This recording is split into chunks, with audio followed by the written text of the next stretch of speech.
Et salut tout le monde, on se retrouve pour une nouvelle vidéo sur Notre-Dame de Paris. Voilà, donc Notre-Dame de Paris, c'est une cathédrale qui a été construite de 1163 à 1345 après Jésus-Christ, donc pendant le Moyen Âge. Comment dire? Du coup, si je ne me trompe pas dans mes siècles que je me repère. Non mais voilà. Du 12e au 14e siècle, donc à peu près 200 ans de construction. Donc voilà, elle est située à Paris, Notre-Dame de Paris, elle est d'architecture gothique, ce qu'il faut aussi préciser. Donc voilà, donc c'est pour les petites références historiques. Donc là, je l'ai dessiné en façon avant l'incendie. Donc on a encore la flèche de Viollet-le-Duc qui est ici. On a le toit encore ici. Donc cette cathédrale, elle m'a pris un petit peu moins de temps ah, que faire le château de Chambord. Hein, il faut le savoir quand même. Le château de Chambord m'a pris 2 jours, enfin un peu moins de 2 jours, mais 2 après-midi complètes, 2 soirées complètes. Que Notre-Dame de Paris, elle m'a pris une après-midi, une soirée, en sachant que j'ai eu des grandes coupures pendant que je l'ai fait. Donc elle s'est faite sur 2 jours. Donc elle était quand même assez chaud à faire. C'est quand même éprouvant, assez fatigant. Enfin, il y a tous les détails, hein, vous pouvez le voir. Tout le détail, par exemple ici, déjà directement dès qu'on commence par ces voûtes. Bon là, j'ai pas fait les statues à l'exact, hein, mais de loin. Enfin, de loin, ça fait plus détaillé. Là, j'ai un peu triché, hein, on va dire. Voilà, il y a toutes les statues, tous ces détails comme ça que j'essayais de réaliser au maximum. Donc voilà ici le plus au niveau du clocher. Bon, vous voyez, hein, c'est pas exact, c'est de loin un plus pour dire. Sauf ici les bayas qui sont quand même mieux faites. Bon, après il faut que je peut-être encore 2-3 finitions à refaire. Mais voilà, donc nous avons donc la cathédrale. Donc on a chaque contrefort ici qui la maintiennent, le toit, je l'ai déjà dit ça, les 2 tours, les 2 clochers. Bon, on va dire les tours de Notre-Dame. Donc voilà, les sculptures, les portes, la rosace, hein, quand même un morceau important. Alors, ce qui est bien dans l'architecture gothique, c'est qu'ils ont su intégrer. Là, on les voit plus, ces contreforts là sur les côtés, mais ces 2 contreforts là, ces 2 contreforts en fait, enfin, même 4. Et en fait, on croirait sur le coup que c'est normal, c'est intégré dans la façade. En fait, on croit que c'est fait partie de la façade, alors que non. En plus, ça, ce sont aussi des contreforts comme là sur les côtés. Donc c'est vraiment bien fait. Donc même les contreforts ont des petits motifs, des décorations, les gargouilles, etc. On a des sculptures un peu partout. Donc voilà, on a les paratonnerres, les croix. Donc la croix de la flèche sur de Viollet-le-Duc. La flèche en plomb qui du coup a disparu pendant l'incendie avec la toiture. Donc cette croix qui est au-dessus, donc qui représente bien sûr le symbole de l'église chrétienne. Mais c'est aussi en même temps à double utilisation, c'est surtout aussi un paratonnerre, comme les 2 paratonnerres. Donc ici, les 2 antennes, comme on pourrait dire. Sur les tours, c'est les paratonnerres, les 2 tours de guet pareil, qu'ils ont aussi. Il y a des petites gargouilles aussi, j'ai oublié de vous dire. Là, qu'ils ont aussi 2 croix, et ce sont aussi les paratonnerres. Et en fait, cela, ça se situe sur toutes les... vous regarderez sur les églises dans vos villages, dans les villes, les cathédrales, les abbayes, etc. Toujours les constructions, toujours un clocher, il monte en hauteur.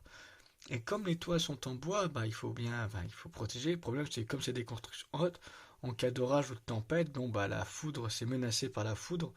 Et si la foudre tombe sur le toit, on a bien l'exemple avec Notre-Dame de Paris. Bon, c'est pas la foudre qui est tombée, mais une étincelle suffit et tout le toit s'enflamme. Et sur les clochers, encore pire c'est les cathédrales, parce que en général, c'est flèches qui se situent là. Mais sur une église, etc., du coup, en général, ce paratonnerre, c'est soit une girouette, soit une croix. Après, des fois, c'est un paratonnerre comme ça, comme il y a en haut des clochers, mais en général, c'est rare, c'est plutôt une croix ou une girouette. Le coq, en général, un coq. Et en fait, elle est en métal, elle permet de protéger la flèche. Donc voilà pour ça. Donc on a aussi toutes, du coup, comme je disais, les gargouilles qui ont été faites à chaque fois. Les fenêtres, les vitraux, c'est vite dit. Les rosaces, les décors. pas les briques qui sont faites. On a par contre des ressemblances avec certains châteaux de la Renaissance, un peu. C'est ces formes un peu de type comme ça. C'est pas... Si vous voyez. Enfin, si vous voyez.